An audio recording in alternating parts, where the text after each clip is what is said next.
Now, this is a follow-up from the previous quick tip where I showed you my process for setting up a drawing. And this is for the purpose of drawing for drawing's sake, not drawing as a preliminary for a painting.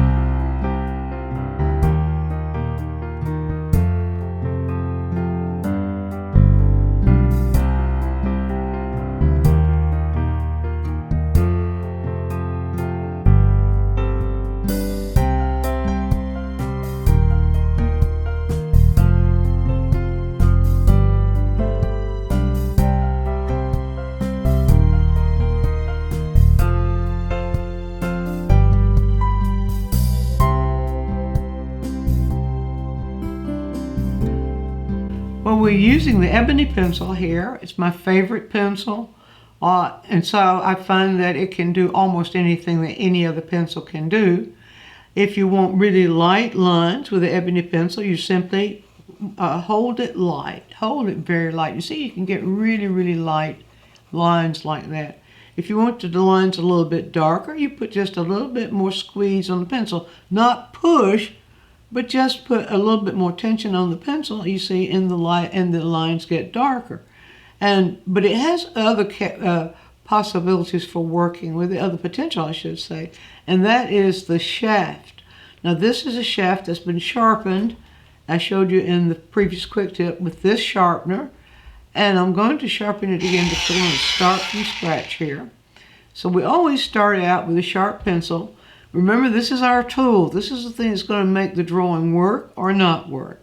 And we're the one that determines that. So we always start out with a pencil that is in good shape, well sharpened. Now, there are other tools this is going to be, I'm going to take what I did in previous quick tip now and develop it with value. The way we work with a ebony pencil for developing value is take the possibility of its shaft. The shaft of the pencil is this part right here. And so we use that, but we need to condition it so that it will work for us. So I want to show you how to do that first. Now, what you want to do is to hold the pencil so that the shaft is fully touching the paper, not tilted like this, but hold it down like that, and then work it back and forth. Now, what we want to do is we want to work a little flat area, right? I don't know if you can see it. I don't think the camera is going to show that, but a little flat area so that it will make a value that is the same. You see this value I'm making right here? Now you begin to see the texture of the paper come through, which I love as a part of the drawing. And so if I have that little shaft, and every now and then we have to go back to another place, sometimes only if we're doing a small drawing, sometimes just anywhere but the same kind of paper that we're using, and we need to recondition it. So that's the first thing. Pencil's not the only tool we need for developing a value drawing. We add and subtract. Now, here we come with an eraser. Eraser is not just for correcting mistakes in drawing. Eraser is a subtraction tool. We subtract what we don't need with an eraser. Now, this is a kneaded eraser, and you're probably familiar with it. It comes in a little square, but we knead it by turning it and shaping it the way we need to shape it, which is really great because sometimes we need a shape that will help us to subtract, just like we do a shape in the drawing that will help with a pencil that will help us to add. But that's not the only eraser, only subtraction tool that we can use. There is this white eraser that is the kind that won't scrub the texture of the paper, won't lift the texture of the paper. And that's really important. And also a little goat hair brush. This is my favorite kind. Sometimes they're called hockeys, H-A-K-I, or sometimes it may be called something else. Now, sometimes it comes with the bristles will fall out, but that doesn't matter if you're drawing because there's nothing wet for it to get caught in. But it's just a wonderful floppy brush that you can use to brush aside any residue that you create with erasers. Now there are two other erasers that we may or may not need with this. One is the click eraser. I'm sure you're familiar with it, where you can continue to push it down. It comes in these long sticks that you can continue to push down. And you can also shape the end. You can take a razor blade if you want to and cut to shape the end if you need for making a very thin subtractive line. And then these little erasers come with already a very, very sharp edge. There's this one and this one that might be helpful, or we might not need them. But I wanted to show you that. So I'll put that aside. Now the process itself that I want to use, I know that there are many processes for building values in drawing, and then we have a process like this where we simply move the pencil back and forth like that and build drawing. That will be part of it. Then we also can use the shaft to create the value of the drawing. For that, I need to find the flat spot on my pencil, and I will simply use the shaft like this, and you'll see me do that a little later on.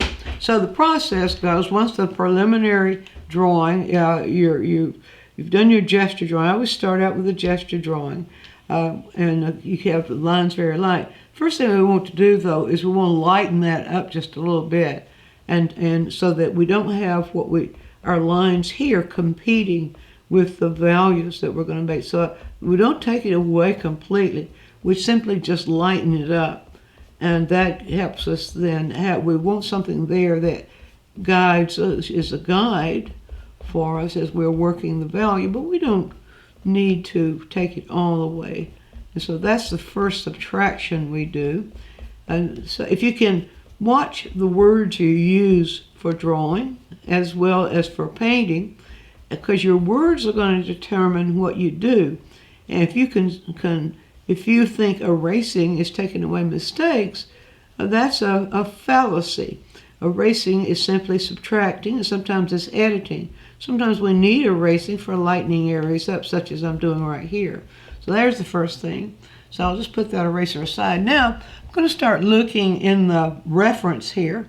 This is a reference. It's a photograph, and the first thing I want to look for is what is the light doing here? It's always the first thing we look for. And we see that it's really in a sort of a subdued light. It's not really brightly lit. We see a little light reflecting off this twig right here, and we see the lighter parts. Whatever light is there is most stronger on this side, and this side falls into very subtle shadow.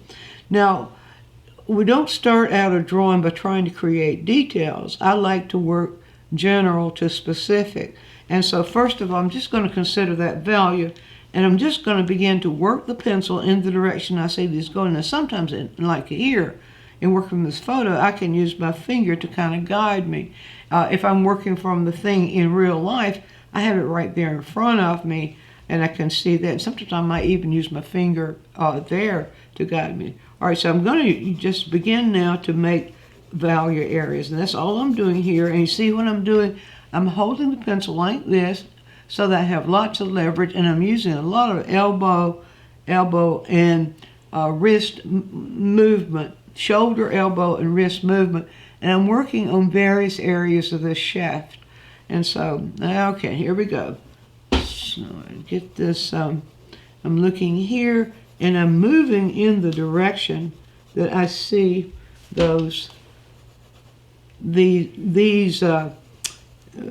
little spore, whatever you call those in the mushroom. There's a name for them. I can't remember it right now what they are. Now, I'm not trying to get it as dark as I see it initially. I just want to get that started out as darker. And then as I work on up, I'm looking at these values, where they're located. Now, sometimes I need to turn my paper around, but because of the camera, I'm going to have to turn myself around instead of the paper. And so I'm kind of feel a little bit awkward there. I want to keep that motion moving in the direction I see it here. And so let's just keep working on that now and pull that looking at those values that I see and where I see them. Now here it seems to be this is a darker value area right here. So let's pull that down. I need that to come in this direction. Get over here and see if I can get it going in this direction. That darker area there.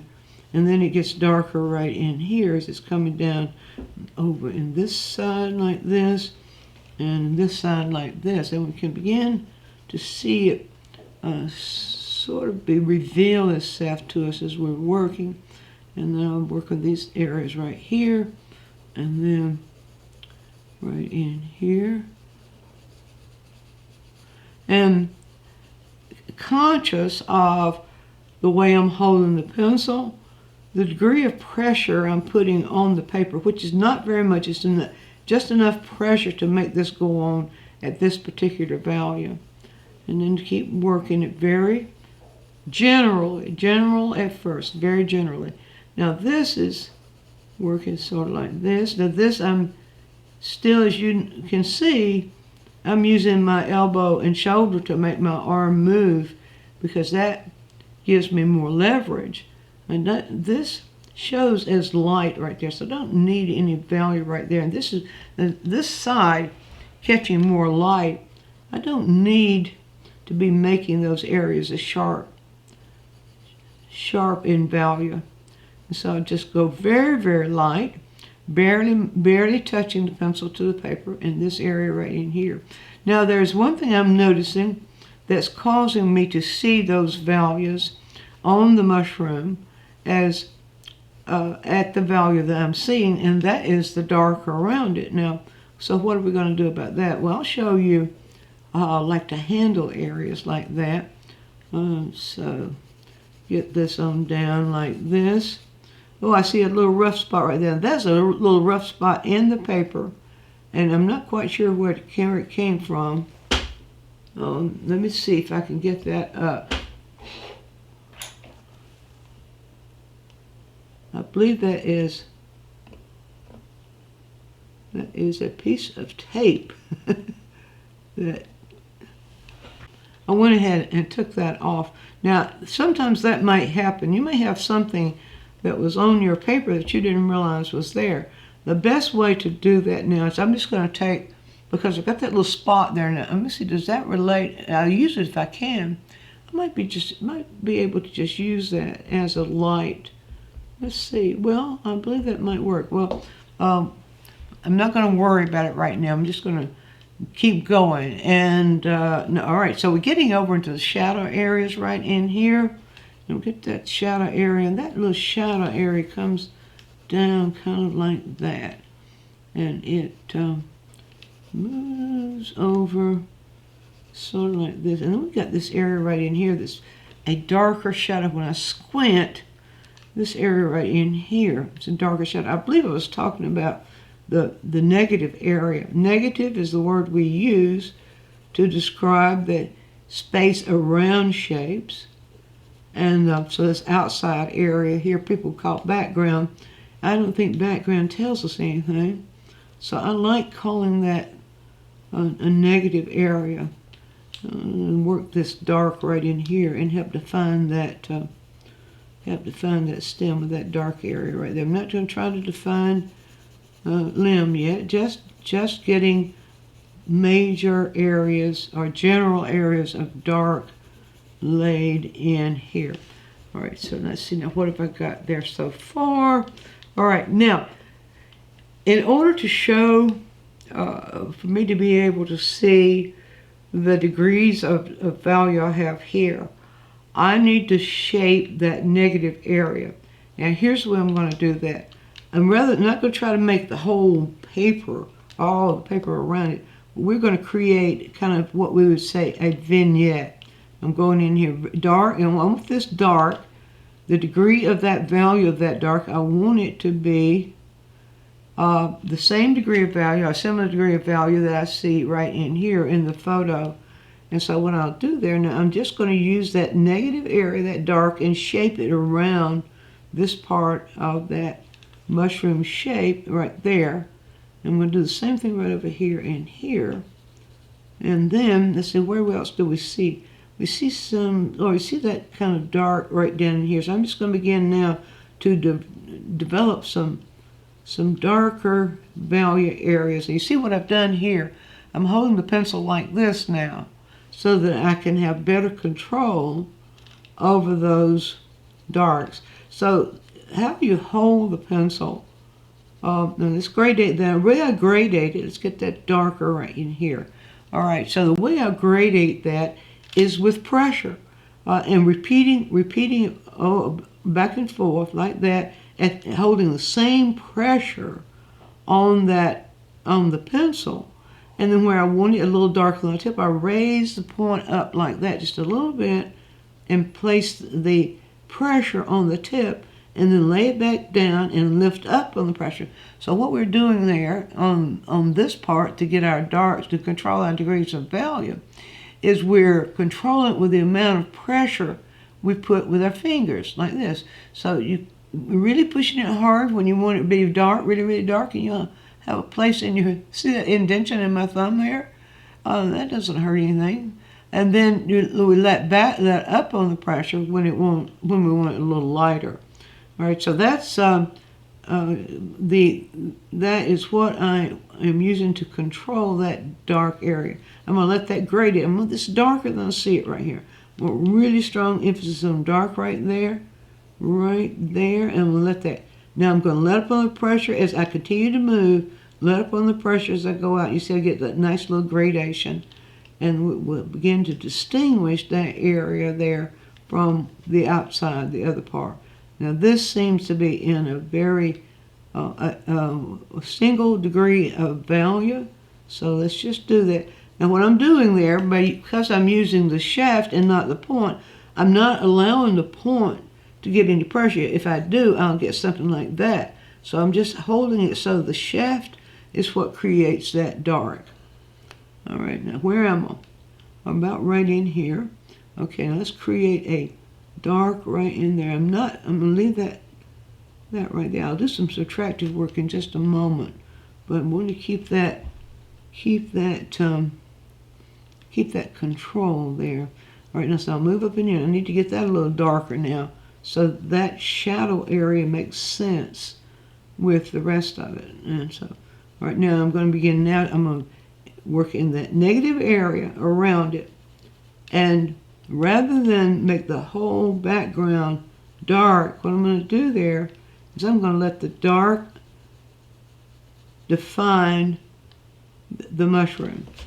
All right, let's see. I'm going to have to get over like this. Okay, I can just let this fade out. The limb is not important. Whatever that is, twig is not important. All right, now I'm going to work my way here, and I want to pay close attention to those edges. So we had this edge here. All right, I'm going to use that dark, just a little bit darker on the outside. See, we'll form that shape just like that. As we work up, let's go on up here a little bit. Let's get a dark in here to form that little indentation there. Because the reason we see that, the way we see it, is because of the dark. And then I'm just going to let that I'm going to let it gradate out, get lighter, lighter, lighter, and kind of work its way into the rest of the paper, rather than make the whole thing dark. For my sensibility, that works much nicer to go. All right, so as I work around here, and I work up in here, now if any edges that I identified in the preliminary, in the gesture drawing, this is where I can establish where I really want those edges to be. Since I don't have to make it equally dark all the way around, I can simply let the dark begin to form it. And you'll find out that of something like this, where you have an object that is lighter and the space around it is darker, you'll find that dark itself is actually what's forming that shape. Let's say, so we had this came around here like that. Okay, I kind of changed that a little bit. Well, that's something else we can do too, if we want to, or if it just happens to fall that way, we can change the shape of something. All right, so I'm going to continue. Now I'm going to push here. Just let the shaft. All right, if I push it like this, the shaft forms the gradation. You see there? And then I'll just let that gradate out. Now we don't want what I call an echo or dark around there. So I'm going to try to keep the dark that's moving out. I'm going to try to keep that vertical. When you see that feeling of vertical, must be a tree behind there that's thrown out of focus by the camera. All right, so now let's let's put some little dips in here on the edge. Now just let the pencil point form those little dips, and so continue to move around it like that. Continue to move around it. Now, all right. Now I'm going to put the dark right next to it. Just the dark. Let the shaft of the pencil form that. Now I'm just going to go uphill and let it gradate out like that, just with a vertical movement of my arm, and having the shaft to touch the paper. And let's continue like that. That one has a little bit more. I begin to see where I don't have to worry about it being exactly like the picture. If it communicates mushroom, then that pleases me. And sometimes we even will intentionally change shapes of things because we'll like a different kind of shape, but it's the character that we're more interested in. Now right in here, what I'm seeing happen is that this dark behind here begins to form this shape. So I'm going to pull this off here, and then the inside, the positive of this shape, of this little shadow area, begins to form that one. So we have the light there, and then the dark. And I'm going to have to come in and do some subtractive work there. I probably am not going to have we don't want the video to go forever because you'll go away, you'll do something else, you'll get bored. I don't want that, so I probably am not going to try to do completely finished. But what I want to do here is to just show you how much fun it can be when you're not trying to make it look like a mushroom or whatever you're drawing, but you're looking at what you can do with Valia to form the shape that you're seeing or the image that you're seeing. The degrees of Valia and how Valia can be gradating like it is here in some areas, and it can be contrasting like it is right here. That's a contrast right here between this dark and that light is a Valia contrast. And so you can see it beginning to form as I move all around here. Now, so let's see just how much. Now, I really need to, maybe I think I'll do is go on the other side, because what I normally like to do is to turn my drawing around and work. It makes it easier to work, but because of the camera, I don't want to confuse the camera, so I won't do that. I'll come over here now on this side, and now got to change that pencil in my hand, but begin to do some dark over here. This Valia, this outside Valia will form that shape, and then, and oh, I see, that's a lost edge. Oh, that's beautiful. Let's do that. Let's lose the edge right there. Just let the Valia of the outside be the same as the Valia of the inside, and let's just let this kind of gradate up into this area right here where it's the darkest. Let that kind of gradate up, and then as it comes down here, it begins.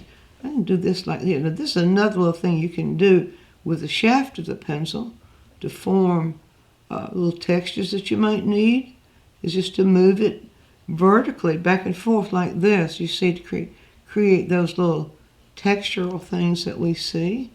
Let's see here. Let's get some pressure, a little more pressure, less pressure, more pressure, less pressure, more pressure, less pressure, more pressure, less pressure, and just let that work its way on up in that little pattern. I don't need to do every single one of those little spory things.